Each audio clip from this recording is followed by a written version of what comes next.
This episode is brought to you by Amazon. Visit bit.ly/Amazon Backlog Battle, all one word, whenever you want to buy anything on Amazon.com.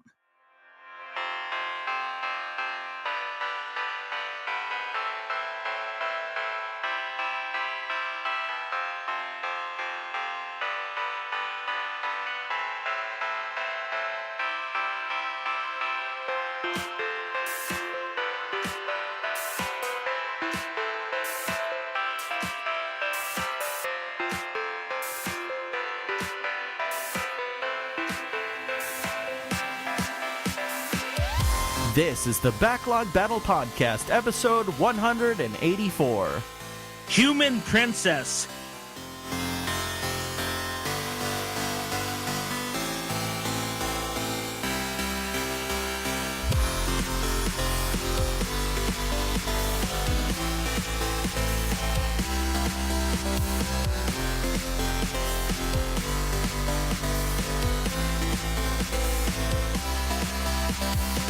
Hello, everybody, and welcome to another episode of the Backlog Battle Podcast. This is Alex. And this is Anthony.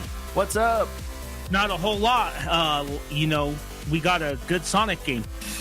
We got a good Sonic game. That's the new thing that's going to be the talk of the town this week. And actually, we're probably going to be doing a little Sonic Mania, Alex and Anthony tri-play tomorrow, once after this thing comes out. So I'm really excited about that part. That'll be good. Yeah. Because Sonic Mania is really good, unlike what we've had the last 15 years. 23 years. 23 years. Yeah, can you imagine? 23 years of Sonic. Not a single game was critically acclaimed like Sonic Mania. Yeah. That's nuts. And it's funny. You know what's funny about Sonic, though, is he didn't fall into the trap of Bubsy or anything. He remained iconic. To a degree, right? I mean, because, I don't ever think, Bubsy ever became iconic. Oh, Bubsy will never become iconic, and his new game should go to hell. Anyway, I know I'm probably pissing off the poor folks at Accolade, but I'll ask again, why? Anyway, Let's talk about good game like Sonic Mania and why it's good, unlike other Sonic games. Okay. So I have it on the Switch. Mm-hmm. You have it on the PS4.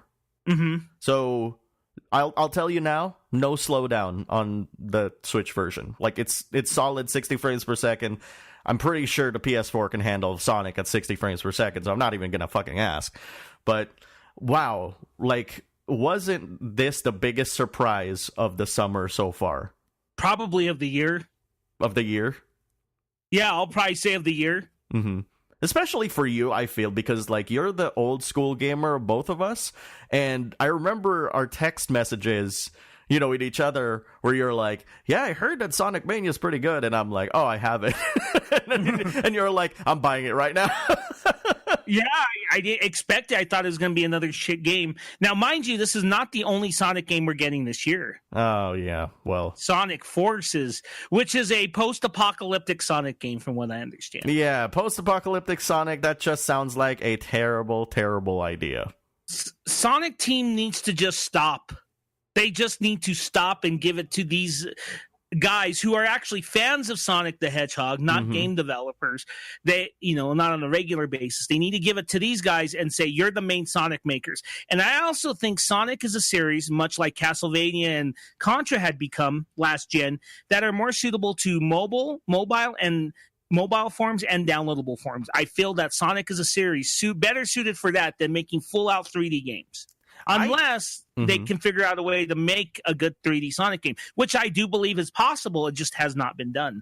Yeah, and that's kind of the elusive thing. And I hope that they actually go back into this game and figure out, what made this game so successful as it is. Because I'll tell you this, even on this podcast, I feel like one of the things that we both throw around and stuff is that Sonic games need to be fast and, all that stuff. But I feel like it's also kind of like a misnomer because, for me, I've always thought that Sonic was just, all about being fast and doing the loop-de-loops and all that stuff. But, we never, I don't know about you, but I never really approached Sonic from a game design perspective, kind of breaking it down, why it works the way that it is. And only when you play the terrible Sonic games that you're like, yeah, somehow this doesn't feel like Sonic, even though I'm going like 1,000,000 miles an hour or something, you know? I can tell you why they failed. Several reasons. One, unnecessary characters. That's the big one. And unnecessary characters that just are gimmicky and don't work. Sonic Adventure, I know a lot of people like that. A lot of our listeners probably like it. But I have always felt, even back then, that Sonic Adventure was a letdown. Now, let's be honest. Back then, the Sonic levels and the Tails level were pretty solid, right? But they haven't aged well, because I have played Sonic Adventure recently, and it has not aged well. Ouch. Yeah. Nor has Sonic Adventure 2. It hasn't aged well. And that's the thing, you know. But they did do some cool stuff, like Sonic getting chased by the whale and stuff. But the problem with Sonic Adventure was you had all these gimmick characters like that robot and Fat the Cat and that stupid bat and all those fuckers, right? And it just lost it because of the way those characters played. Right. So, yeah, it's a legitimate... I'll go ahead and play devil's advocate. I actually believe this, so I'm not really playing devil's advocate. But I'll say speed is something that is important, and it lost it in the Sonic Adventure games. And I feel that in other 3D Sonic games, it kind of lost it too, because they played with these weird gimmicks. Look at Sonic Unleashed. That he turned into a werewolf, turned into a strange-ass brawler. Remember that? Right, yeah. Or Sonic the Black Knight. You wielded a sword. Sonic does not need a sword. This is not Witcher 3. Right. You know? It's shit like that. That's one reason. So I'll say two. I basically said two reasons. Gimmicks and unnecessary characters. And I think bad level design is the third one. And the fourth one is story. Now, let me explain story. And this is something, and I'm going to say something very controversial, and you might get upset by this. I have a feeling it's not going to upset me whatsoever, because I'm looking for two words that, you know, that you're going to say that I'm going to be like, yep, that's exactly what I'm thinking. Okay. Number one, the Sonic fan base. Is that what you're thinking? No. What are you thinking? I don't know. I mean, you can take pot shots and guess, because I'm not going to... Okay. I don't know. So the Sonic fan base has, you know, not all of them, but a lot of them are just nut jobs. Be honest. Look it up. It's on the Google. A lot of them are nut jobs. And some of them, and not all of them, not classifying all of them, but some of them. And they expect Sonic games to have these rich, complex stories, which they have attempted to have. Remember Sonic 2006 and him falling in love with a human princess? Thank you. Yeah. There you go. That was the word I was looking for. What? Oh, Sonic 2006? No, human princess. Oh, human princess. Okay. Yeah, he fell in love with they have tried, ever since Adventure, they've tried to add deep storylines to this series. And again, you and I love our deep storylines. I love my Xenogears. You love your Personas. We love our Personas. We love our Witcher 3s, whatever. The fact of the fucking matter, though, is I've always felt like with Mario, Sonic does not need an in-depth storyline. Mm-hmm. Especially if you're targeting like towards a younger audience, right? I mean, I understand that the cartoons exist and all that stuff, but they're not even canonical to like what's happening in the game. So, like, what are you? Who are you trying to, you know, to pretend like you are? If you're like, oh yeah, I play Sonic for the story, yeah, I'm like, yeah, well, how are you gonna explain the travesty that is the human princess of Sonic 2006, huh? Yeah, and I know, you know, like, it's weird because I know people who read the Archie Sonic comics, and there's, like, love triangles and all that shit. I don't need that in a Sonic game. Yeah, right. You know what I need? Robotnik kidnapped all the animals. Save them. That's all I need for a Sonic game. You know, the funny thing, too, though, is, you know, as we're talking about this, Sonic Mania has a decent, an okay story. You know, like, I mean, it's not like a book, like, there's no, like, weird divorce or, like, marriage or weird, you know, kind of copulating with human and hedgehog shit that's happening in Sonic Mania, but it's got, like, at least a decent narrative. I don't know if you agree with that. It's not the narrative itself, it's the way it presented, because I'm going to go into the fifth thing that Sonic did right. Let's go to what they did right in those first 3 or 4, if you count Sonic and Knuckles, because I don't know what the fuck Sonic and Knuckles is, really. Sonic, or Knuckles and Knuckles, if you have the attachment chart and you put, like, you know, Sonic and Knuckles in there. Oh, shit, I never done that. What? Does that really happen? Yeah, and actually, Sonic Mania makes fun of it. Okay. Yeah, it's actually in there in Sonic Mania. And in fact, I mean, I don't want to cut you off or anything like that, but remember, like, you know, last year's Sonic birthday or bullshit like that, where like, throughout the entire stream there was like this constant humming sound, like that sort of thing. Do you know that it's actually in Sonic Mania? No. Yeah, they actually, the developers of the game, being big fans that they are, they actually included that mysterious hum in one of the levels as part of the storytelling in the levels. Just so that people, you know, like, can question, like, what the fuck is that annoying hum? And I'm like, and it's a callback to that terrible event last year, which is, that's kind of crazy that they just let them do that, you know? Well, see, that's what they're doing right, because I think, you know, I don't think, from what I played, the Mania has a deep story, but the way they present it heralds back to Sonic 2. Mm-hmm. And let me explain why. A lot of people forget this. Why is Sonic 2 heralded the best game in that series? It's either between Sonic 2 or Sonic and Knuckles Sonic 3. I think Sonic 2 is the one that people really praise. Yeah. Yeah, it's, you know, but you know why? Because those last 3 levels have a cinematic presentation that people forget. Okay, yeah. The last 3 levels. The first one is you're on a fucking Tails is flying the fucking plane, and then then it shows the transition. Instead of just switching to the next stage, it shows you infiltrating the airbase, right? And then you infiltrate the airbase, and then there's like that little like real time cinematic of you going back up into space, and then you destroy the Death Egg or whatever, and then you fall back to Earth, and it's all seamlessly done with, you know, in-game graphics, and it's got a very cinematic feel, and Sonic Mania does that. A lot of people forget that that's, you know, not only does Sonic 2 have that exquisite level design, but it adds a little bit of emotion to its sense, kind of like the way that Super Metroid did as well. Yeah. It's very similar in the way that they presented the story. It doesn't have an in-depth story, right? But it has moments, it has a cinematic presentation within adding, and that's why the ending of Sonic 2 I fucking love, and people forget about that ending. That you talk about Sonic 2, and again, the level design's superb, but let's not forget how they ended that game. Yeah. I mean, it's fucking amazing how they ended that game, and to this day it holds up. It's just like the Metro. I held it as, you know, as great as that Super Metroid ending. So Sonic Mania does that. Yeah, it's kind of crazy too, because like I feel like Sonic Mania takes a lot of cues from Sonic CD as well. Now, I haven't played a lot of Sonic CD. I do have it on fucking various other platforms. I even got like the free disc that they released back in the 90s, the PC version. I mean, I remember, I think it was like Burger King that I got that copy from. I don't remember, but anyways, they were handing it out for free.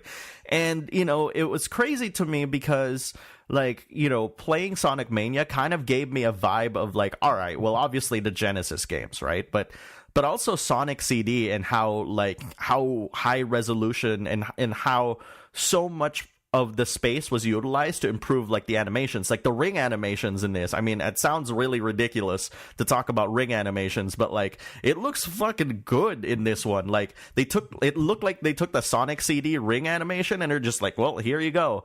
But it didn't stop there, of course. And, you know, with the cinematics, like you mentioned, but also like the animations, like it feels like the game belongs in the 90s, but it's a brand new game. And that's the odd part, because, you know, you and I on this show talk a lot about like games that pretend to be like released in the 80s or the 90s, right? And we still kind of feel like, oh yeah, it's got some, you know, it's got some conveniences, you know, because it belongs in this era, because it was made in this era. But like, you know, Sonic Mania is like, well, you lost all your lives. Oh, you're in Act 2? Too fucking bad. You're going all the way back to Act 1, you know, which that's funny, because like I've seen maybe 2 write-ups. Like one, I think, I want to say like the most popular one is Polygon.com complaining about like, you know, they like, why didn't they save me like in Act 2 when I died? Now I have to go all the way back to Act 1. And I'm like, dude, it's called like a difficult video game from the 90s. Mind you, that Polygon review, like most Polygon reviews, were, you know, Polygon even shitted on Persona 5, which I don't know why, to a degree. They are terrible reviewers. Do not listen to them. They don't know what they're talking about. And that's true. I mean, you know, with what Sonic Mania does, it feels like a real game. Look at the graphics in general. There's nothing HD about this game. There's filters to turn into CRT. Yeah. But the game, even if you have it, does not look HD in the least. This game does not look clean. That's true. Well, for me, it's clean because now I can see like every pixel on screen. It's I don't know about you, but like I'm such a sucker. When I used to play with emulators, like I would turn off all the filters. I never liked smoothing things out so it would have like this rounded edges. I'm like, no, like show me the fucking pixels. Just show me, and because of that, it looks crisp. But to your point though, where it's HD, I think another thing that actually improves Sonic Mania, which is, mind you, this was something that was not, present in the 80s and the 90s, is the widescreen presentation. Because it's a widescreen presentation, we can actually see a lot more of the sides and what's going on with Sonic than ever before. And I think also, like, if you want to think about that as well, like the level design helps dictate what you could do, because now like, all right, well, you have a 16:9 aspect ratio. It's not like this 4:3 screen, like we could do like some really fucking crazy stuff here and maybe inform players of like, yeah, well, this is coming up and that's coming up. And at the same time, kind of, improve the movement, Yeah, I think that's what makes Sonic Mania pretty good. One of the reasons. There's a lot of reasons. Mm-hmm. But I'm happy I bought it. Okay. Aren't you? I'm pretty happy about it. I'm definitely not complaining. It's definitely a solid Sonic game. I mean, what else can I talk about? Well, like the fact that the bosses have been remixed from various Sonic games. The fact that the enemies are not the same, like placement of enemies as before. Like, there's like enemies from like Sonic 3 that show up in levels you won't expect. The power-ups from Sonic 3 are somehow in Sonic 1 levels. It's really weird. Like, it's almost like, like it's a mashup of Sonic. It's almost like a mixtape. Mm-hmm. Yeah. That's a good way to put it. It's a remix of those games, and it's a good remix. Mm-hmm. And it's an homage. So hopefully this team will do something else with Sonic afterwards. Well, so far, like, it's the number one selling game on the Nintendo Switch. So, I mean, that says a lot, considering there's like, 2 million or actually 4 million people now with a Switch or something like that. It's kind of weird. And, who knows, like, what else is, how else it's doing on other platforms. All I know is that, I think, like, I want to say, like, the Sonic the Hedgehog Twitter said that it's getting universal praise, and I think it's selling a lot. So yeah, we'll see about that. Well, universal except from Polygon. Yeah. Well, I think they praised it. It's like a backhanded praise, It's like, yeah, it's good, but we have complaints here and there because they did that with Persona 5. Remember? Yeah. Well, people just have something to complain about everything. So, do you want to give this game a provisionary review? 5 out of 5. Interesting. I'm thinking of giving it a 5 as well. Okay. Yeah, but again, provisionary, right? Like provisionary. Yeah. So, we're gonna, I hope to finish the game. I'm at a really cool level right now. I forgot like the name of it, but it's like level. You said Revel. Oh Jesus! In one of the levels in the game, it's like it's actually an original level, and it's kind of weird because like you get encased in ice sometimes. So and you'll see it, like it's fucking hilarious, but yeah, it's odd, but yeah, wow, Hell of a game. Yeah. Very good. I don't think people expected us to talk about like Sonic Mania this week on the show. Yeah, we sure as fuck won't be talking about Sonic Forces though, unless it's also good. But it's Sonic Team, Alex. You have a point. I have a point. Yeah, it's Sonic Team, the original team that still fucks up their own creation. Ah, man, they should just.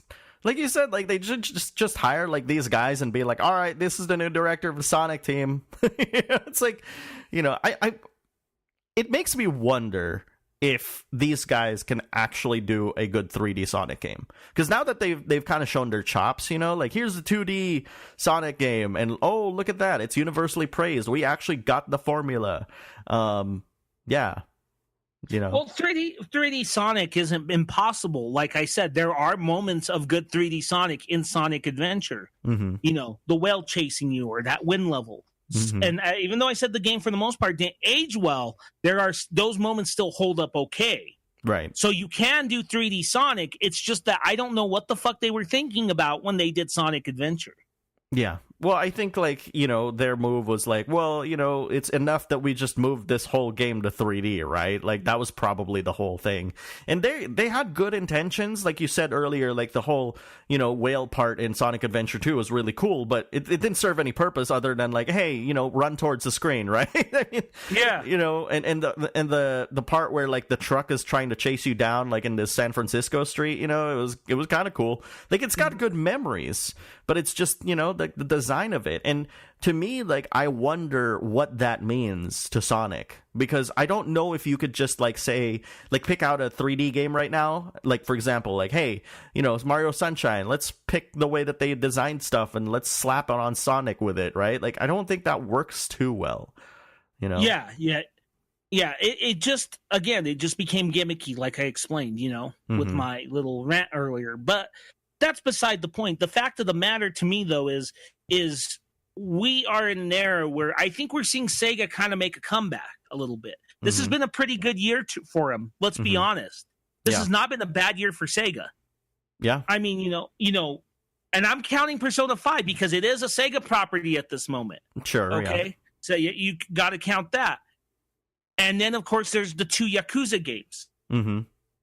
And then, of course, well, if you want to count Valkyria Revolution, but I don't know. Which is already down to like $14 as of this recording. I think I might buy it. At 14? Really? Yeah. Okay. You think it's worth it? Worth 14? A lot of people are telling me it's super easy. Okay. Yeah, it basically, I remember, when we talked about it on our Alex and Anthony Try Playing Video Games, and if you guys haven't checked that out, go to youtube.com/mybacklogbattle, because we have a lot of Alex and Anthony Try Playing Video Games videos there, including Sonic Mania, which is coming out tomorrow.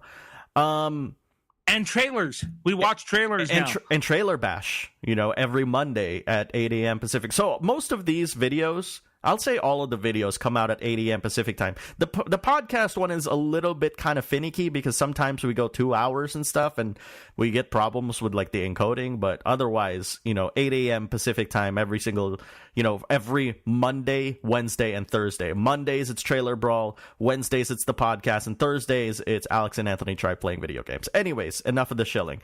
We mentioned... Why? Well... we should chill as much as we can. Jesus Christ. So if you watch that episode of Alex and Anthony Try Playing Video Games where we do play Valkyria Revolution, yeah, we basically had a concern where, the AI, might be so dumb that it makes, battles difficult later on. To my surprise, that the complete opposite is actually happening in that they're too so intelligent. No. It's too dumb that they decided to just scale the difficulty down so that the dumb AI doesn't, affect the game severely. Oh, God. Yeah. So I don't know if that's a good solution. I don't think it's a good solution, but holy crap. But overall, Sega's had a pretty good year. Better than they have had in a long time. Yeah, and one of the things that should be noted is the COO of Sega, who incidentally, and I keep forgetting that this is a fact, the COO of Sega is also responsible for the Yakuza series, by the way. He said that he wants to revive a lot of classic brands. And so I want him to do that. If Streets of Rage comes out, imagine if they did what they did with Sonic Mania with Streets of Rage, and that becomes this mashup of everything that was fucking awesome about Streets of Rage. How awesome would that be? I think that's an awesome idea. I think what is the smart idea at this point is that Sega should take a lot of these properties and not move them to big budget games, but do them in a way where they're $20, $15 game. Mm-hmm. They still make a lot of arcade games. They could port some of those over. I do have I have another Sega arcade game, and that's Hatsune Miku. I forgot. Oh, that's right. Yeah, that came out this year. That's right. Yeah. I like that game to my embarrassment. But anyway, take these properties. I think, some of the key ones, and this is my opinion, some of the key ones would be Space Harrier. And I'm talking about older, really old ones. Space Harrier, Streets of Rage, of course, Alex, Golden Axe, Altered Beast, and do things with those properties. Shinobi. I'll lump Shinobi in there as well. Yeah. I forgot about Shinobi. Now, of course, people will be asking, what about like Panzer Dragoon and things like that? I think that should wait because Panzer Dragoon, I think, could lend itself to a $60 game. Yeah, I mean, and they also tried that fairly recently. I mean, granted, it's not like, recent, like quote unquote recent, because I mean, I'm talking about original Xbox here. But I feel like, I mean, I'm not to knock on your idea, of course, but like I feel like Space Harrier and, Panzer Dragoon would have a much tougher time getting in there by virtue of the fact that they're kind of, shmups. And the shmup market is still very, very like niche, and I think you need to really rethink on how you can attract like those people back that used to love that genre. I don't think Space Harrier would be a $60 game. I think it would be a small budget game in the vein of Sonic Mania. I think Space Harrier would still work that way. Oh, no, I'm not talking about it in a big budget sense as well, because another thing that you have to consider too is that Space Harrier exists today, but in another game. So what's the benefit of buying another Space Harrier if Space Harrier is already in Yakuza 0, for example? I'm talking about a brand new Space Harrier. Done in the vein of the original, not because I have several ports of Space Harrier. I agree with your point. I think, and in my opinion, the best port is the one on the 3DS. Right. I really do. But I'm not talking about re-releasing Space Harrier. I'm talking about making new Space Harrier games or new Golden Axe games or new Altered Beast games in the vein of Sonic Mania. Yeah. I understand that. But think about like the reaction people had with Sonic Mania initially, right? Like, there were two reactions. One is like, oh my god, the Sonic game is really good. The second one is, why should I play it if I already had the best ones? You know what I'm saying? So it's like you have to almost convince people again that buying a Space Harrier, a new one, mind you, at $20 or something like that is something that you should be doing. And I feel like let me finish. And I feel like Sonic Mania actually did a pretty good job of saying why. Not just with the game itself, but also the marketing involved and all that stuff. Right. But I'll argue something with you too. Despite the history that Sonic has gone through, especially the last decade with just trash, right? The character has still, for somehow, has remained an iconic video game character, almost on the same level as Mario. That's true. And okay, so consider that. I mean, he even showed up in Wreck-It Ralph, for crying out loud. Exactly. So that character has remained relevant and strong. Sonic is a household name. Okay, I don't see a problem. I get what you're saying, but I don't see that problem falling into Space Harrier or Streets of Rage or Golden Axe or Altered Beast or a myriad of other Sega franchises. Yeah, you know why? Well, my specific beef is with Space Harrier because it is a genre that is not prevalent today. But let me ask you this, okay? How many genres have not been prevalent and they've been making comebacks in the last decade? I'm just arguing that. And I would say that Space Harrier would be a fine addition to that, okay? You could do a lot with Space Harrier. It's just that, it's something that I think Sega could do and there'd be enough people to buy it at a low budget cost. Right. Because it's okay? And again, Sonic Mania is a bigger risk than doing anything like that with any of the 4 following games or any other fucking Sega franchise for that matter, pretty much. Now, is it really a bigger risk, though? Because you mentioned one very important thing that makes it not a risk, which is that it's, he's a known quantity. And there are, and even though, even if this wasn't the best Sonic game out there, I'm pretty damn sure people are still going to buy it because it's Sonic. So, if you look at the sales for Sonic Boom didn't do well. Mm-hmm. That's why Sonic Forces baffles me, why that's even being made. Mm-hmm. Because in my opinion, and this is just my opinion, I think Sonic does not, at this point, belong in big budget $60 games. Right. He does not belong in big budget Sonic games. He's something like a Castlevania or a Contra. I know Konami's dead or whatever the fuck's going on with them, but this is the metaphor. Castlevania, yes, it had a couple of PS2 games and it had Lords of Shadow, but the core series stayed either on mobile or digital, right? Mm-hmm. And then you look at Contra, same thing, mobile or digital. I think Sonic, and they maintained that life on that console, because a lot of people don't like, I know a few people that like the PS2 ones, but there are people who don't, right? Right.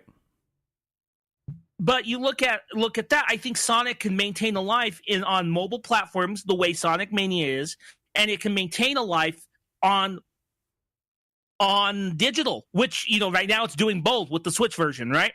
Right. So I don't see the point of Sonic Forces unless it's really, really fucking good, but I'm not holding my breath for that. I don't think anybody is holding their breath on Sonic Forces being good. A friend of mine made a good point. If Sonic Forces fail, this could be the end of Sonic Team.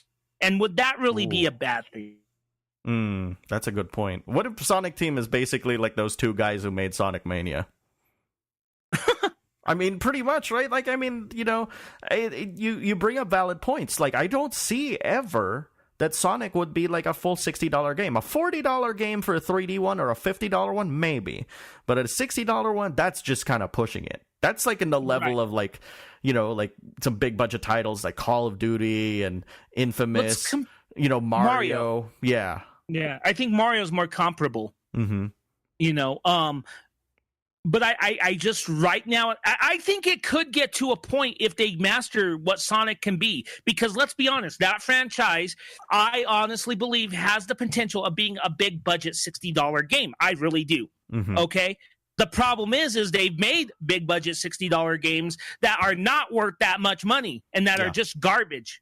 Okay? Mm-hmm. Right. And right now, I don't think it's the time for what Sega needs to do with Sonic is, let's just reboot it. And I don't mean reboot in the story sense. Let's just reboot the franchise in the sense, let's start the way it began and let's build it back up. And I think Sonic Mania is the way to do that. Unfortunately, we have Sonic Forces. Now, anyone could send all their hate mail to our email address and bash me if it's good. And I'm okay with that. But again, I honestly believe it's not going to be a good game. What's the email address again, Anthony? It is... I forgot. God damn it.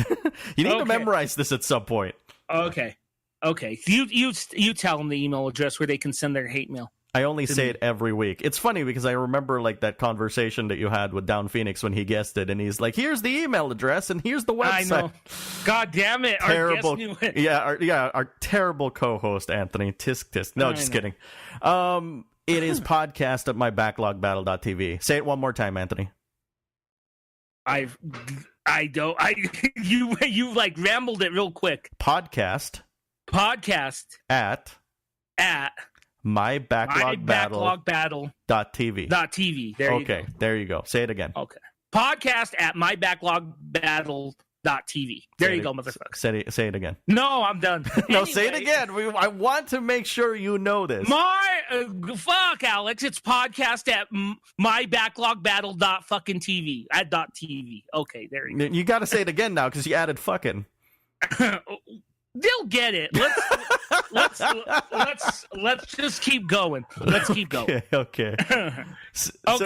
All right. But yeah, that's my point. And if they want to bring back Sega franchises, I think that's a great idea, and I think they can get away with it easier than with what they did with Sonic, because I don't think it would be scrutinized as much as Sonic Mania was.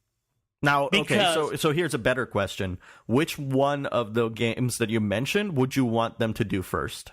I think of the 5 that I mentioned, the one that I've seen a lot of people ask for would be Streets of Rage. Good point. Yeah. I mean, they even did a Streets of Rage. There's a fan game of it that's really good, I've heard, like a remake or something of the original game. I mean, Sega has a lot of, their games have a lot of fan games. Like, I remember watching a video and, like somebody was playing like a fan game of like Sonic the like some weird like pseudo off sequel of Sonic the Hedgehog, and I'm like, and it's funny because like this person who is listening to this podcast probably knows what I'm talking about. I know him. Like he even mentioned on his video that he's like, This is, in case you're wondering, it's actually Xander, by the way. Okay. He actually mentions, like, yeah, like, the first half of this level actually doesn't have enemies. And I'm like, wait, what? Like, hold, time out. You made a fucking video game where half of the level has no enemies? And I even looked at it while he was playing it, and it's just fucking loops and shit like that. You want to talk about bad level design? That fucking video game is terrible. I'd much rather pay $20 for a good Sonic game than that. Jesus Christ. Anyways, I appreciate fan games. Not the best things in the fucking world. I'll tell you that much. They're good ones, though. There are good ones, but that's few and far in between. And that Streets of Rage remake is one of them. Okay. That Streets of Rage remake is one of them. We should try playing that in the next week or so. And see maybe. I heard it's good. I have a lot of games to talk about. One of which is actually 90 hours long, probably, because I don't really know. It's another Sega game. It's called Yakuza Kiwami. Oh, you got a copy of that. I got a review copy of it and stuff. And Yakuza Kiwami is I'm not that far in it. I'm not that far. I'm only like maybe 2 hours, into it. But hey, you know what?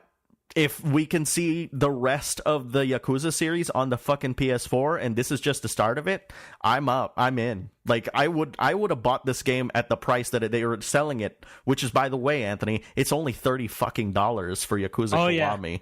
Yeah. And you get like I think you get like some pre-order shit too. And by the way, DLC is completely free. The ones that are incoming, like for Yakuza, completely free. And so I don't really want to talk about mostly like the game, like the story for that matter, because I mean, come on, if you played Yakuza 0, where else do you think this is going? Of course, Yakuza 1's going to continue that storyline, right? Or if you played Yakuza 1. Or if you played the original Yakuza 1, there's that. But I think the thing is that's kind of crazy, though, Anthony, is like I could have sworn when I played the PS2 version of the game, comparing it to my experience right now with the game, it's the way that Yakuza Kiwami is, it's so different.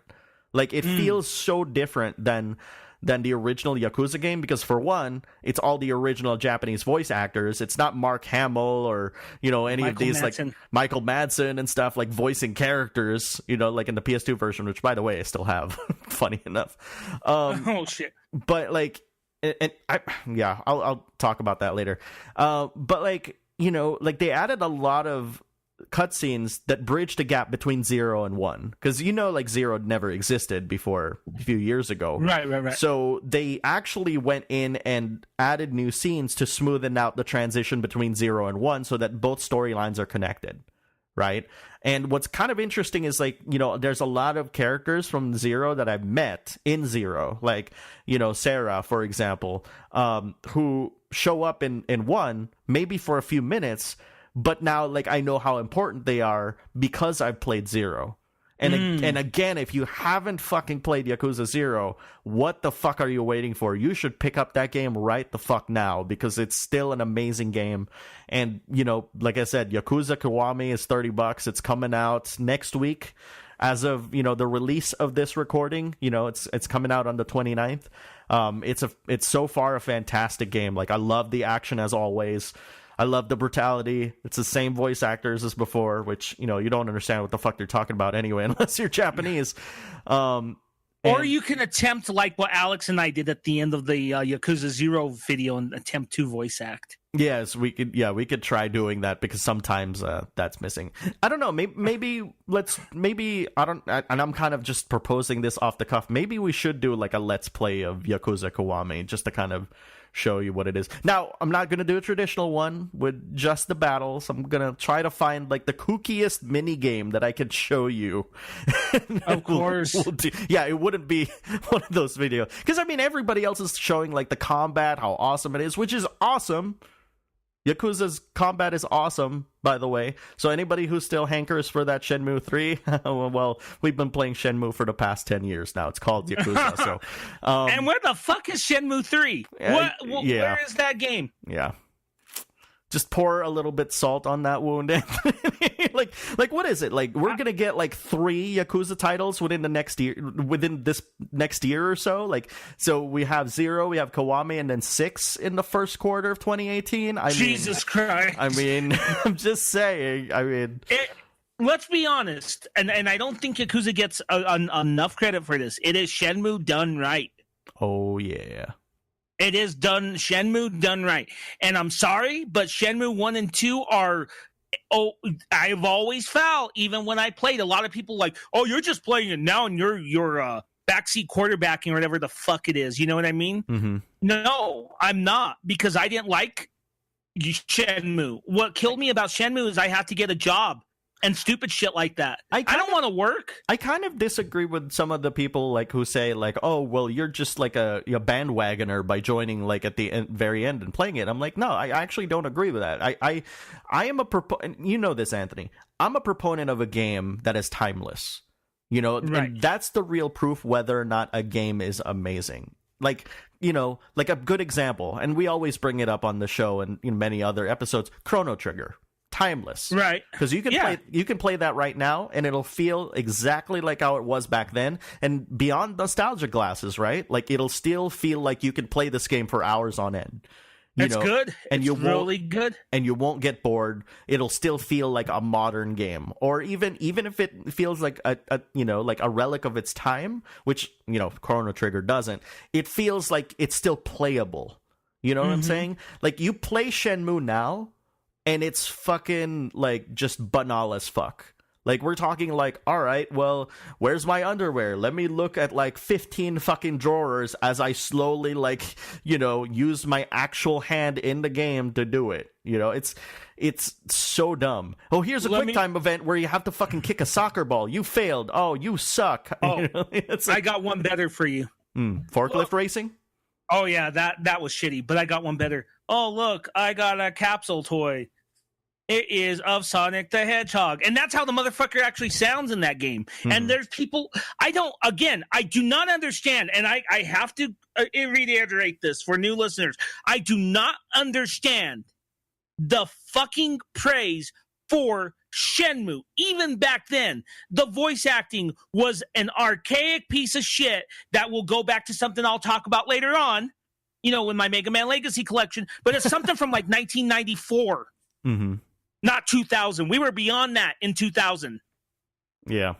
And adding, like, when Shenmue was coming in, they're like hyping up, you could do all these things and it was cool. But you know what pisses me off? You only have so much time to play Hang On in the arcade, because the game will tell you it's time to go to fucking bed. Now, mind you, Persona does this, but it does it in a much looser way, where Shenmue actually has a fucking clock on the fucking hours. And Shenmue 2, these games, I'm sorry, but there's a lot of problems. They are not masterpieces. Take off your fucking nostalgia glasses and look at them for what they are. If you like them, I guess I have no problem, but it bugs me that this pile of shit games get praised so fucking much. I feel like, it's okay. I'll always reiterate this on a show. It's okay to like games. Don't bash other people just because they don't like a game that you're playing. Shenmue is, I see see what other people like about that game. It's like a kung fu story and all that stuff. But and I'm kind of sad, actually, that the only other game that we've seen do something similar was Sleeping Dogs, and nobody actually bought it. Sleeping Dogs is good. And Sleeping Dogs was pretty fucking good. The combat system was really good, and it obviously it has some really crazy stuff, but it knew how to make fun of itself as well. I mean, it even had that like parody of like Enter the Dragon, like a whole expansion pack dedicated to parodying Enter the Dragon. I mean, that was super fun. again, I'm not bashing anyone for liking it. I just don't understand it. Right. It's like it's like, like every time I think of Shenmue, I'm reminded of how somebody thought that, a point and click adventure game, the fun of it is clicking everywhere and trying to find a hotspot. It's kind of similar to that, right? Because you're trying to find shit in all over the places that don't really have any importance. Now, I heard that in Shenmue 2, they reined in on this, because really, who the fuck cares to look through, like, Ryo Hazuki's, like, underwear drawer? Because you can't actually even use anything in there, right? So, so I heard that Shenmue 2 is a little bit more focused on that, because also they realize, like, oh, we're not telling a story here. We're spending too much time making dressers that you can fucking open than actually making a goddamn video game. Yeah. And talking about goddamn video games, Yakuza is basically that. It's that kung fu story where, like, hey, you don't have time for rational thought and, conversation and discourse. Well, let's settle this with our fists. Right. That's Yakuza. That is, end to end, that's Yakuza. Then you leave me no choice. Now I must fight you, and you beat the shit out of them. I think Yakuza has really, and Sleeping Dogs, refined what Shenmue wanted to be. It's weird. There's been a lot of games that have kind of refined that formula, don't you think? Oh, there's been a lot of games. And again, the Shenmue formula is not original in itself. That's another common misconception. I think if any game has the formula that, say, Yakuza, Sleeping Dogs, or Shenmue has, that's River City Ransom. I also kind of remember they didn't call them QTEs back in the day of the Dreamcast. They called them free events. They were terrible. Like, the timing on it is, like, so bad that, like, I go back to that part where, like, hey, Ryo, catch, and then you basically, like, get hit in the face, like, 90% of the time, unless you've actually memorized when and how you're gonna fucking kick that goddamn ball or catch it. And that is so weird, because Sega had, like, years previous done QTEs so much better.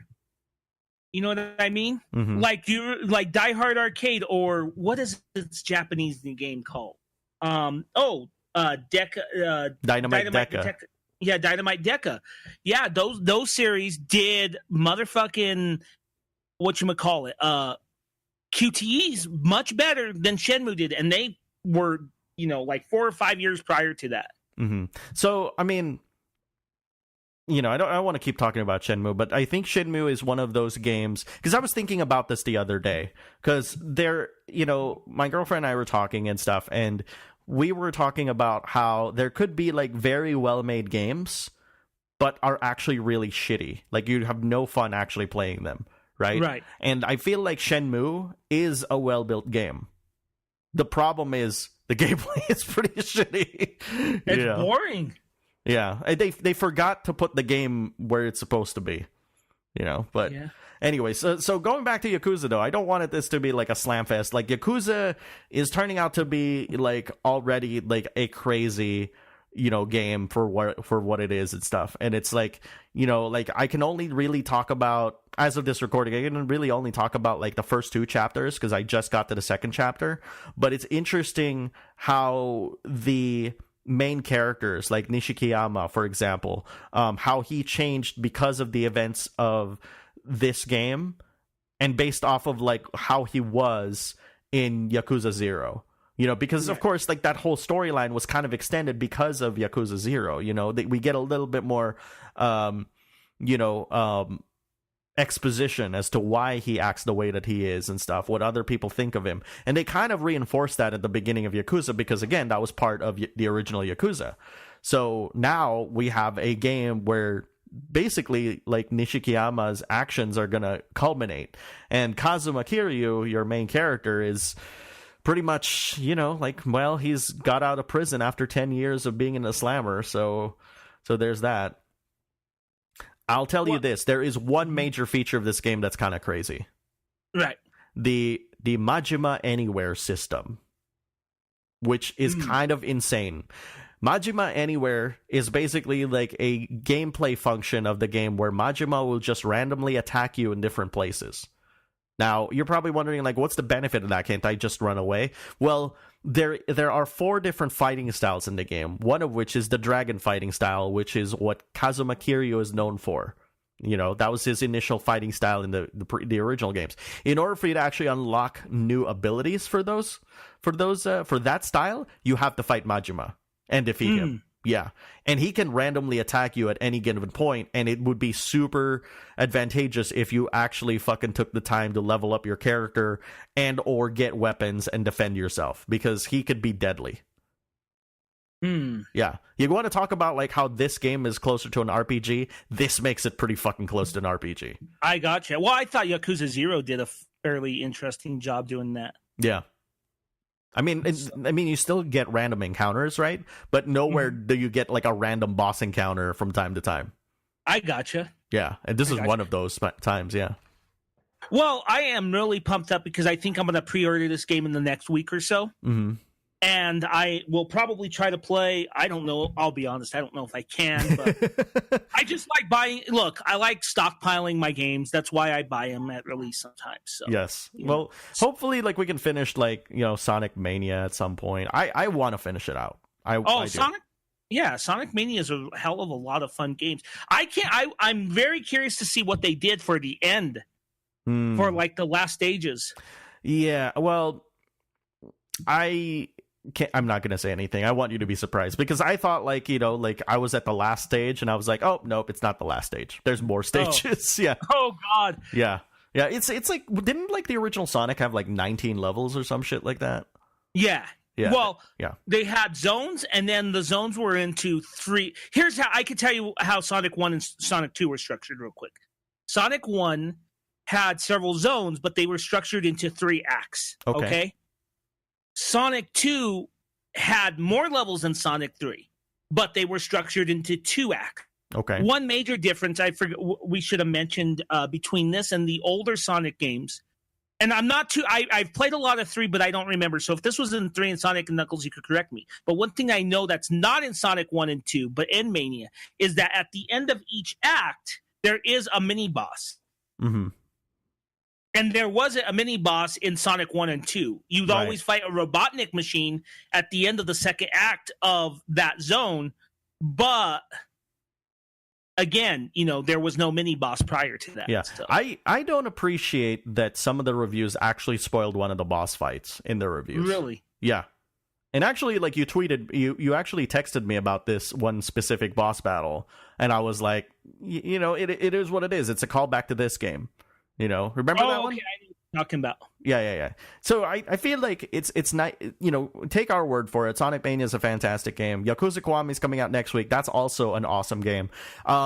It's too early for me to actually give a review score of the game since I've only had like 2 hours at tops to kind of like really experience the game.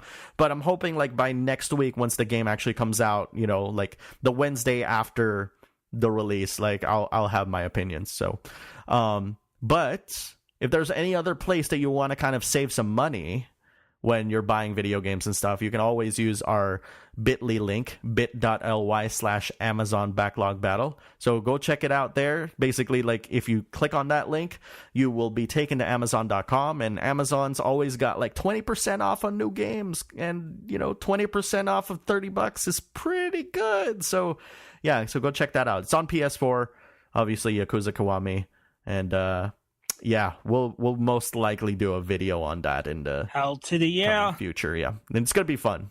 I you know that the Yakuza 0 is actually a super fun video, and you know Sega actually enjoyed that video. The one we did? Yeah. Oh, they liked it? Okay. Yeah, they thought it was pretty funny. But it's funny because like I was talking to them and stuff, and they're like, psst, you know that there's a little bit of a kind of speed hack that you could do with like the cabaret club, right? I'm like, no shit, tell me more. So they gave me actually tips because they were watching me play, and they're like, yeah, if you actually do this, you could do that. I'm like, oh my god, I need to play that game again, but not before beating Yakuza Kiwami. Anyways, we're kind of talking in circles here. Let's move on. Yeah. Mega Man, I got a little bit of a review. Mega Man Legacy Collection 2? Yep. Okay. So Mega Man Legacy Collection, I mostly talked about Mega Man 8. I admit, and a lot of people may disagree, I do think that is the best game out of the collection. Okay. But we talked a lot about Mega Man 8. You're going to see a lot more Mega Man 8 from us in the near future. Mm-hmm. You know. Hopefully not just that, because I've never actually played like the other stuff. Basically, like what Anthony's cluing at is that we're most likely going to have a Mega Man Legacy Collection 2, video from us in our Alex and Anthony Try Playing Video Game series, and it's probably going to come out the following week. So like not tomorrow, but like the following Thursday, you'll see it. So okay, yeah. So we have that, right? Mm-hmm. Let's talk about the other games, okay? Okay. I don't think Mega Man 7 is really that bad of a game. I was going to say, like, I thought you were going to say it's not that good. No. I don't really think it's that bad. Okay. I think what throws people off, and I can understand this could be considered a flaw in this game, is how big everything is, you know? How big everything is? Like, just the pixels, how huge they are. The character, they could have been a bit smaller, but that's okay. I think it's got some solid design. This is the game where we got bass and treble, Mega Man's nemesis, stuff like that. The store was introduced. I think it changed the format of the Mega Man games for what we saw in 8. Mm-hmm. And I think it's solid. There's some wonky level design, Mm-hmm. But aside from that, I think it's a pretty solid Mega Man game. I think, again, why people shit on it is because at the time it was overshadowed by the X games. Mm-hmm. And let's look at that. Mega Man X games, you had those on the SNES, and then you had 7. You had 3 of those, right? Mm-hmm. And to be fair, I think Mega Man X1 and X2 are really, really good Mega Man games. They really are. And I think it's easy for 7 to get overshadowed by those 2 games. Yeah. X3. Wait. Let's dial back here. Was 7? I'm probably thinking wrong, but was 7 done in the same art style as 8, or was it done in the old style of Mega Man? No, it was done in a 16-bit style. That's different than 8, but it's similar to 8. Okay, similar to 8. Gotcha. But 8's a lot more cartoony because it's on the PlayStation. I have to look into Mega Man 7 because I feel like I'm confusing it with Mega Man 6, which is done in the NES style. You know what I'm saying? 6 is in the NES style. It's not. Yeah. Just for people to know, let's clarify something. There's Mega Man Legacy Collection and Legacy Collection 2. Legacy Collection, for those that don't know, have Mega Man 1 through 6. Mm-hmm. Okay? All the NES games. Right. Mega Man Legacy Collection 2 has Mega Man 7 through 10. Okay? So just wanted to clarify that. So Mega Man 7, again, is solid. It's a solid game. It's not as bad as a lot of people make it to be. In fact, looking in hindsight, I really don't think the mainline Mega Man games, there's really a horrible Mega Man mainline game. I think there are some that are weaker than others, but I think the 1 through 10 games are actually all very solid games. Right. I know there'll be those that disagree with me, and I'll admit 5 and 6 are the weakest of the NES games, okay? Mm-hmm. But even those are not bad. They're solid games. That's the key thing I want people to remember. Mega Man 1 through 10 are all solid. Oh, and I think, and then couple that with X 1 through 3, all solid. When you start having problems with Mega Man, I think it's with like that RPG series. Which one? The Battle Network. Battle Network shit, or the one that I hate the most that everyone loves, Mega Man Legends. Mm-hmm. I don't know. Quit asking for a third one. We don't need a third one. There you go. But I'm just saying. We really don't. Those games weren't really good. Especially not what happened after Mighty Number 9, you know? Oh, yeah. I think, too, again, Capcom should take a Sonic Mania approach and do something similar with Mega Man. Mm-hmm. You even vocalized that idea. Yeah. I think that would be a very good idea for them to do. Mm-hmm. And I feel like the style of 8, I don't know, like I feel like I'm okay with the style, right? But I feel like they need like a new style to kind of define the series with. And I'm not talking about like the design of the Mega Mans in, in Legends or in Battle Network and stuff. Or, I wouldn't mind a new refresh of what Mega Man looks like. It's just that, I like a new 8-bit style, right? Like how cool would it be if it was still Mega Man but done in a different 8-bit style? Yeah, I get what you're saying. I get what you're saying. So we'll talk about that in a minute, okay? 8-bit styles. So 7 is a solid game. Everyone knows that I adore 8. I fucking think 8 is one of the best Mega Man games. I know there's a lot of people who don't like it, but I think it's a very solid game. Mm-hmm. I will clarify something from last week, though. We did not get the Saturn version in this collection. Damn it. Okay. We got the PlayStation version. Okay. So there's that. So that's fine because the PlayStation version is still a really good game, but I would have liked to see the Saturn version. And I really wish, again, I cannot find Japanese voiceovers for Mega Man 8. I really wish there was. Mm-hmm. Because one thing they did not change was the voice acting. Yay. Yay. Dr. Wiry. So there's that crap.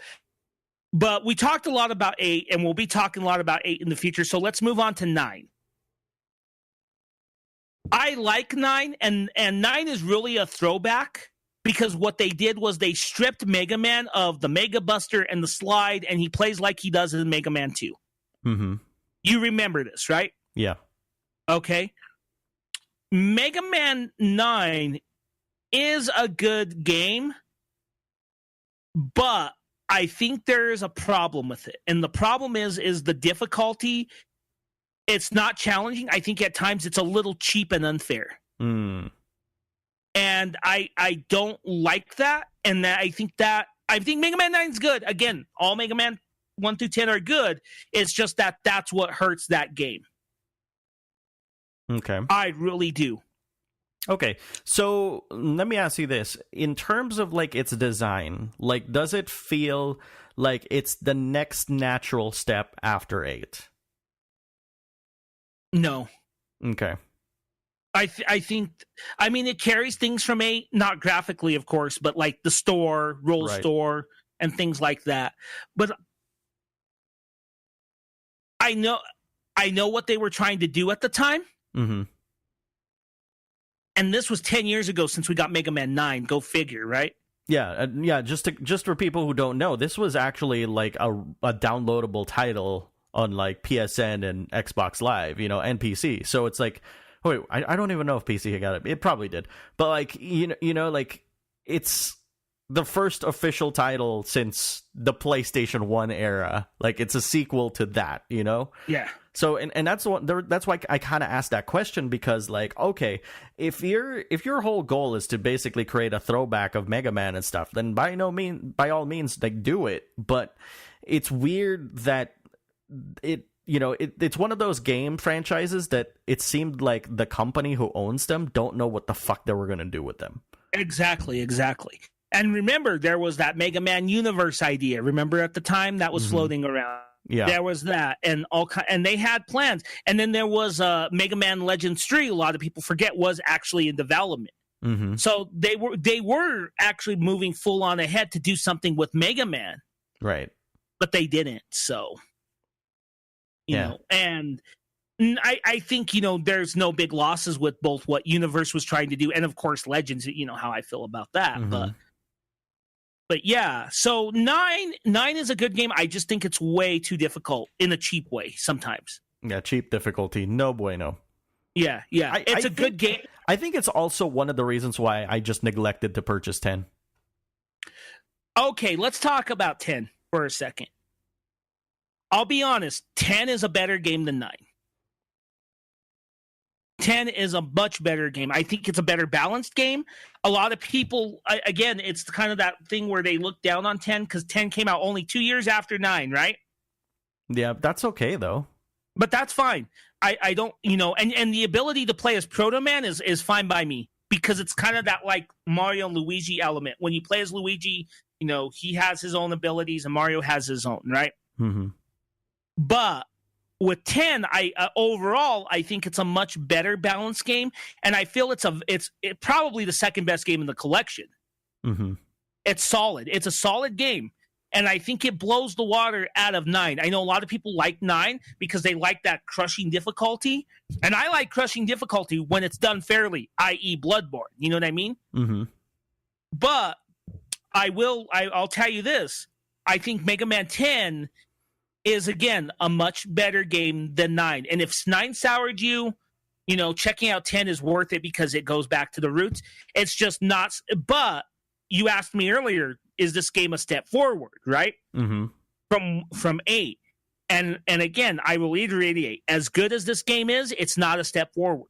Mm-hmm. As much as we like that 8-bit design, I think the direction that Mega Man 8 was gradually going into, if Mega Man would have continued consecutively after Mega Man 8 with its art design, would have been okay, because that cartoony look works for it. And I'm not saying to keep that cartoony look, but if it would have stepped up, graphically, I think Mega Man would be in a different place than it is now. Mm-hmm.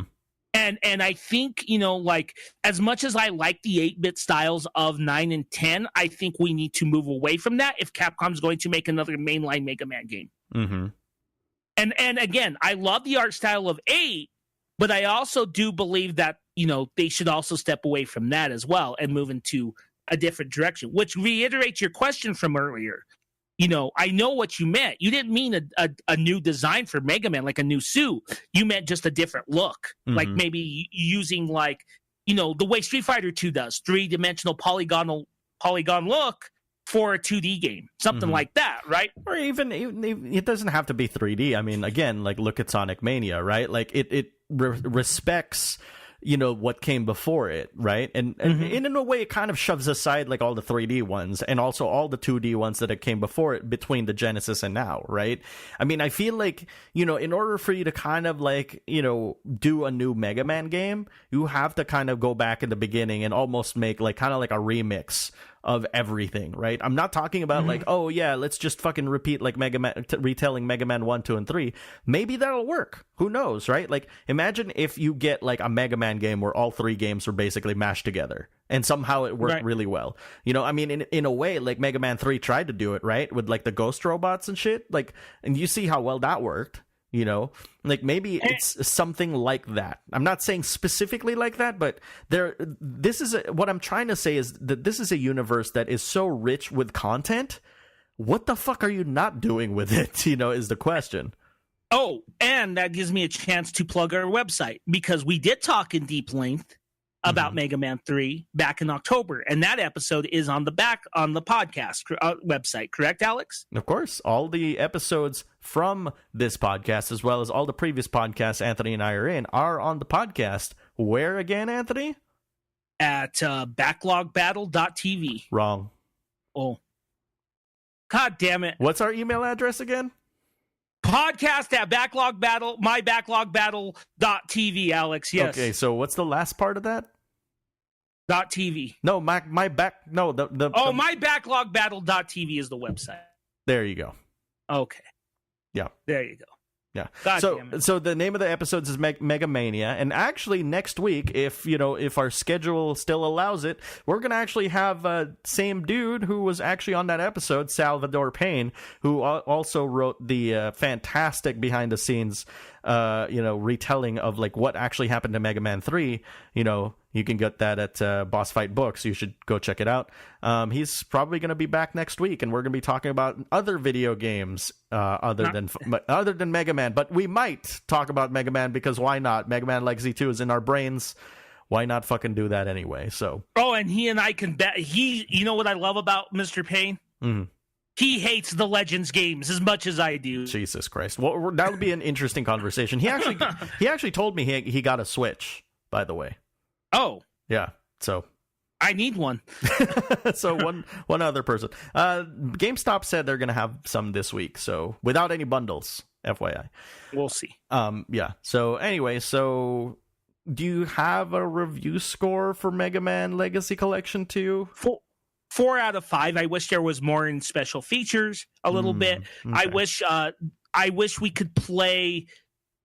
I think just in the case of Mega Man 8, I really don't need to play, Japanese versions of Mega Man 1 through 10 necessarily, except for the exception of 8, because 8 is kind of a unique beast in its own way. So, okay, so humor me here. Which do you think is better? The Mega Man Legacy Collection 1 and 2, or the entire Mega Man collection from the PlayStation 2? Whew. That's a bit of a tough one. Because I have that PS2 game. Oh, yeah. Let's put it this way. That Anniversary Collection has some cool special features, and it has like the Mega Man Power Battles arcade games in them. Yes. There's those. So you have those, and you have some special features. So that's the advantage of that. And it's got 1 to 8, right? Yeah, it's got 1 through 8. But with the Legacy Collections, you have artwork that was not released in there. That's kind of a small thing. And I think the bigger deal is with the Legacy Collections, you have 1 through 10, not just 1 through 8. I see. But here's the thing. If you can, I still think it is worth buying the Anniversary Collection, even if you own the Legacy Collection. Okay. And I say that because it has some of those, the Mega Man arcade games, and it has some special features, and each version has a half-hour video on each one. Sometimes it's that 90s Mega Man cartoon. Some of them, I forgot what ports exactly. Some of them have the G4 special on it, on Mega Man. Interesting.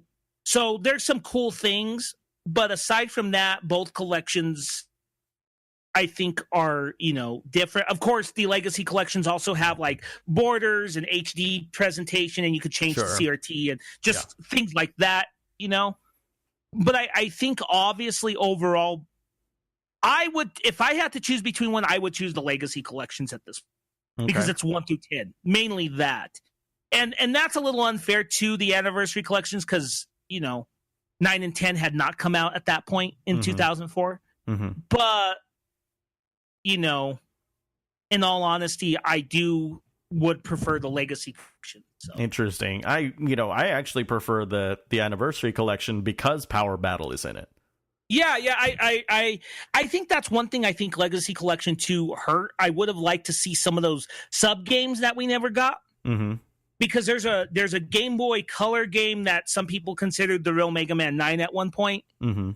Mega Man and Bass, you know what I'm talking about? Yeah. Yeah, that should have been included, and that's actually pretty good. I've played that. Mm-hmm. I think the Power Battles should have been included, and I also think Mega Man Soccer should have been included. Right. I think, and that's one thing I'm going to say about Legacy Collection 2. As much as I like it, with 1, you got 1 through 6 for $15. And I think, they might have priced it based, those are just NES games. But I think you got a better deal with Legacy Collection 1 than you did with 2. Mm-hmm. And while I'm okay with the games they included, I really do believe that they should have added at least the 2 Power Battle games into it. Right. Because I know we're going to see another Legacy Collection, and I guarantee you it's going to be the X games. Oh, yeah. That's. I'm hoping that's where they'll lump the rest of that stuff. And heck, you want to talk about like a cash grab, go, toss in like Mega Man Soccer in there as well. That hasn't been re-released since the PS1 era, right? Which one was that? Mega Man Soccer? Oh, Mega Man Soccer was an SNES game, dude. Okay, well, that hasn't been repackaged, right? Yeah, I don't even think it was in those Anniversary Collections. So. Well, there you go. Like, what the fuck are you doing, Capcom? Do it. Speaking of Capcom, they're not doing too well since Resident Evil 7. I've heard. Yeah. It's kind of weird, right? Because like they started this year with guns blazing, and then all of a sudden, right, like you remember, like, hey, yeah, we're going to have like a free expansion pack with Chris Redfield. It's coming in the spring. Well, it's summer. What the fuck happened? Yeah, I don't know. And we still haven't seen anything on the Resident Evil 2 remake. Yeah, there's that as well. So Capcom seems to be in a weird situation. I mean, they did announce Monster Hunter World for the PS4 and the Xbox One. But, and of course, they're getting, for some fucking reason, we're getting Dragon's Dogma Dark Arisen on PS4 and Xbox One, Anthony, for some fucking reason. This September, like next month. I don't know why, but I guess we're getting a remake of that again. Even though like the copy of the game is sitting on my PS3 right now. I'm good. Yeah, I'm good too. We got that as like a PS Plus title too, which is kind of funny. Yeah. I did play that like a year ago. I should probably go back to it at some point. You have it on Steam, don't you? No, I do not. Didn't they re-release it on Steam like a year ago? Yes, they did. They did. But, you know, while they released it, I actually went back and played my PS3 version. Oh, yeah. Okay. Yeah, because I was like, oh, fuck that. I'm not going to buy it again. But, yeah. Dragon's Dogma. Yeah, it feels good, but, you know, it's give us, like, the online game. Because, you know, like, what the fuck are we not... I mean, it's weird, the kind of games that Capcom decides to bring over here. It's like old Sega. You know, it's like, people aren't interested in JRPGs. What kind of market does it have here? No, nothing. It's okay. There's a I am so sick of this no JRPG market not existing in America. It was a lie in the early 90s, pre-Final Fantasy VII. Wouldn't you agree? It was a lie. Yeah. It was, but I think like it's just the stupid comparisons that they have, where it's like, well, it's not selling 7 million copies. It's probably not worth bringing over to the U.S. You know, which is kind of bullshit. But, you know, like Namco saw that they don't have to have the highest sales here, but that there's a steady stream of fans that will continue buying their games. Namco is just pretty consistent, period. They don't go all in on like 15 titles and stuff. They just go all in on like certain titles, like a new Ni no Kuni, for example, a new Tekken game. And, you know, like they're few and far in between, don't you think? Like, and you know, yes, I actually, this reminds me of a conversation we had last week where we actually kept on slamming freaking Arc System Works. They do have a game that's coming out that's actually really fucking good, which is the Dragon Ball Fighter Z game, which seems to be like, you know, the real Marvel vs. Capcom, but better, apparently. Oh, yeah. Oh, yeah, I forgot about that other Capcom game. Yeah, so there's that. I know some people have given me shit because I am unabashedly a DC fanboy, but I will say I have tried that story demo, and I was not impressed with what I played or what I've seen from that new Marvel vs. Capcom. Yeah. And the other reason I'm not happy with it is, again, it shows Marvel shitting on their own characters because they don't own the movie rights. And I'm getting kind of tired of that shit. So no Fantastic Four, no X-Men, just Avengers movie characters. And I'm getting really tired of that because... yeah, I'm just getting tired of it. I think that's a different situation, though, I feel, from DC, because DC they have a movie studio that owns everything, right? I mean, right. I mean, Warner Brothers and DC have been tied together, and you know, by the hip for many, many years now. It's just, you know, Marvel didn't have the foresight to be like, oh, well, are we going to do anything with these characters? Oh, fuck, we do. So, okay. You know? Yeah. And part of it, too, is you got to look at it this way, too. They never really did this until they've always had this problem of other movie studios owning their movies, right? They didn't really start doing this until about 2013. Shitting on Fantastic Four and X-Men, which is bullshit, you know? And yeah, that's all I got to say on that. Well, I do want to talk about Undertale, because this is a game that you actually played last year, right? What did you think of it? It's okay. It's all right. I know, you know, there's the whole pacifist thing and stuff. I just was not. I'll play it again, but I was not fully impressed with it like everyone was. Interesting. So, because right now, like, I'm playing through it. It's my first time playing through it, and it's kind of subverting a lot of my expectations with that genre of game, right? Like, obviously the way that you do the battles in that game is kind of like, you know, it's very different, right? It's more like a shmup where you avoid the bullets, and it's like a bullet hell shooter almost, right? Which to me is like actually really fun. Now, I'm trying to go for a pacifist run. So right now, unfortunately, I killed somebody already because I couldn't figure out what to do. But I heard there's also multiple endings. So far, though, like, I love the music. I love the look of the game. It's so simple. It's kind of crazy.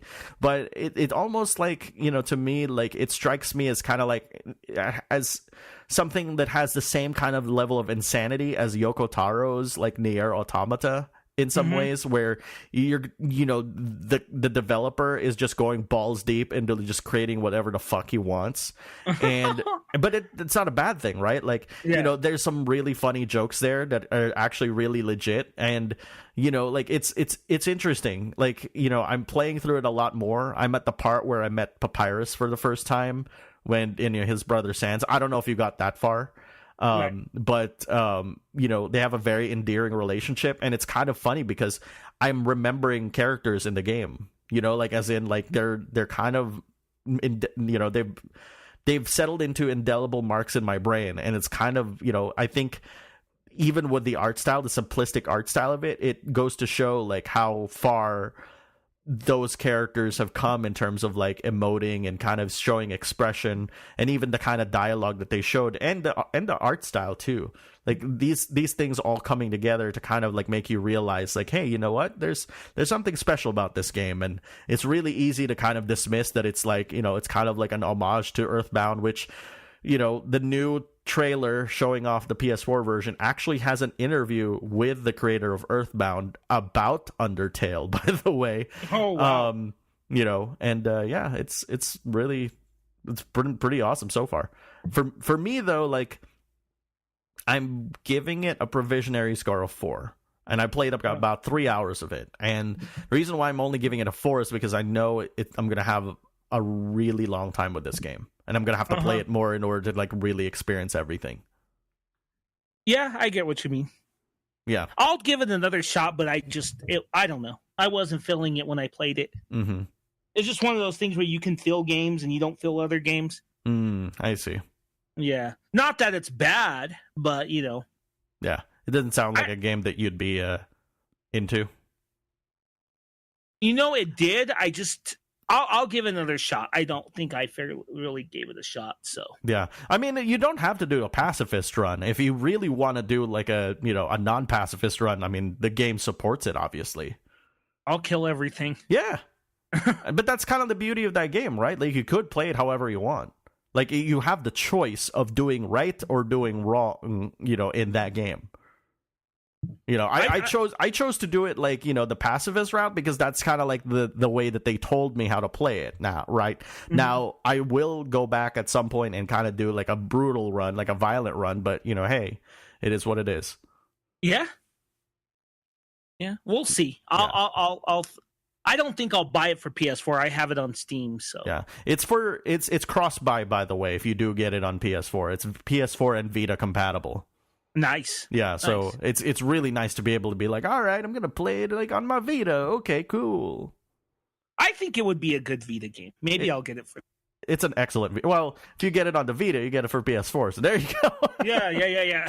Yeah. So it's out. It's like $14.99 or something like that. So it's a pretty neato game. So anyways, I do have a question that I want to read before we wrap up the show. So all right, let's do it. If you got any questions, comments, or suggestions, remember, email us at podcast@mybacklogbattle.tv. This question is by Dingleberry69. I wish I was kidding on the name. That's what we got. And they write, what game out in the past year has been the most unique experience for you? I don't know about unique. Excellent experiences. That's hard. Yeah. Especially, it would have been a little easier if you asked it 2016, even 15, but this year, yeah. I think I have one. I think I'll start this. The entirety of The Legend of Zelda Breath of the Wild. Okay, I could see that. When it was announced, we didn't actually know what kind of game it was going to be. And we knew it was going to be kind of some sort of Zelda game, but in terms of, like, just how it is, like, in general, like, the whole package, the whole shebang, I didn't expect it to turn out the way that it did. Which is, hey, here's, like, a climbing meter. You can fucking climb, any high mountain if you want, as long as you have the fucking stamina, which is, to me, is insane. Like, the fact that you can still do that in that game is absolutely mental. Like, that is beyond me. And it really encouraged, because that tool exists, it encouraged me to actually explore a lot of the map. I mean, there are only a few areas that I couldn't explore, like the volcanic area and stuff, which, obviously climbing up a fucking volcano with like lava, that seems kind of silly. But like in other parts of that area, I was able to, and just the sheer decisions that they made to be like, all right, well, we're going to make the player change clothes because it's a different temperature, or the many, many ways that people have skipped shrines just by kind of using the physics of the game. Now, mind you, I'm not saying that I love like the physics changes or anything like that. And, and it's well documented that Anthony and I absolutely do not like the weapon durability of that game. But it does encourage a level of experimentation that has never been seen before in any game. Any game. Like, we're talking any game. Like, ever. Like, now, what does that mean? That means, like, in terms of gameplay, it provided a rule set for you to work with. And it allows you to abuse that rule set so that you can get by different objectives, even go to the last boss and beat them, or, totally, like, wreck people in combat. And it becomes so intuitive that sometimes, like, just these videos, watching people play the game, I'm like, wow, I'm in awe that you are that experimentative on this game. And really, it still blows my mind that people are still, like, really doing some crazy stuff with Zelda, and that's my pick. I think that's a really good pick in my opinion. I think it is a really good pick. Yeah. You know what? I'll say Resident Evil 7. Okay. And the reason I say that is it took elements of, I can't forget. Insomnia. What's that one game called? Amnesia and things like that, and really fixed it into the Resident Evil universe. And it really, what it did was it really set the precedence for what Resident Evil can and will be in the future. And I think it did it in a unique way. Like, for example, one thing that I do remember from that game is the videotape segments, things like that. It kind of changed the way of doing horror storytelling for me in a lot of ways. And I really liked it. And one of the concerns that we had for Resident Evil 7, that it would have been more of like an Amnesia and stuff. But to me, it felt like a Resident Evil game by doing something unique. And not very many games get away with that, Yeah. It's just too bad that Resident Evil 7 is kind of being forgotten. It's tough to remember it also because, like, Capcom hasn't done anything to make people remember the game throughout this year. I think that's a major problem. Yeah, I mean, also, like, the promised Chris Redfield DLC. They said it's going to be released, but where is it now? Something happened to Capcom over the past year or so where they're all of a sudden they're too gun shy again. Like, after the success of 7, they're like, oh, well, maybe we could go back to our old ways. It's almost like a weird con thing, right? It's like, oh, well, we duped everybody, like, now we're just gonna re-release all these, like, Mega Man collections, right? Because you like these better than Resident Evil, right? Like, no, we don't. I like the Mega Man collections, but I would like to see more Resident Evil 7. Or even the Resident Evil 2 remake, for that matter. Yeah, I don't know. Capcom's in a weird state. And again, like I said, with Resident Evil 7 as good as it is, we're still getting a game that I think is not going to be good, and that's the next Marvel vs. Capcom game. Let's put it this way. Fighting games, as far as I'm concerned, Capcom has a lock on that genre. You and I can disparage that game however many times we want. It's gonna sell fucking gangbusters still. Oh, it's gonna sell to the fighting game community. I don't care about, like, anybody else outside of the fighting game community. It is the standard. It is the new standard for Capcom fighting games. That's it. Oh yeah. It'll sell, but I just don't. I don't know. I don't think they want to make it, like, expect it to sell like 2 million copies. Because I don't know about you, but Street Fighter V still hasn't sold 2 million copies. Yeah. So there's that. So, but in any case, thank you for that question, Dingleberry69. If you guys have any questions, comments, or suggestions, email us at podcast@mybacklogbattle.tv. And of course, just like what Anthony said earlier, if you want to check out all the other episodes of our podcast, past, present, and maybe future, I don't know how we're going to do that. Go to myBacklogBattle.tv. And naturally, if you like any of our videos, like Trailer Brawl, which for some reason YouTube is like, you mean Smash Brothers Brawl, right? No, it's just Trailer Brawl, okay? And Alex and Anthony try playing video games, and of course the video version of our podcast. Go to our YouTube channel at youtube.com/myBacklogBattle. So unless there's anything else from you, Anthony? I got nothing. You got nothing. All right, guys, we'll catch you guys next week. Happy gaming.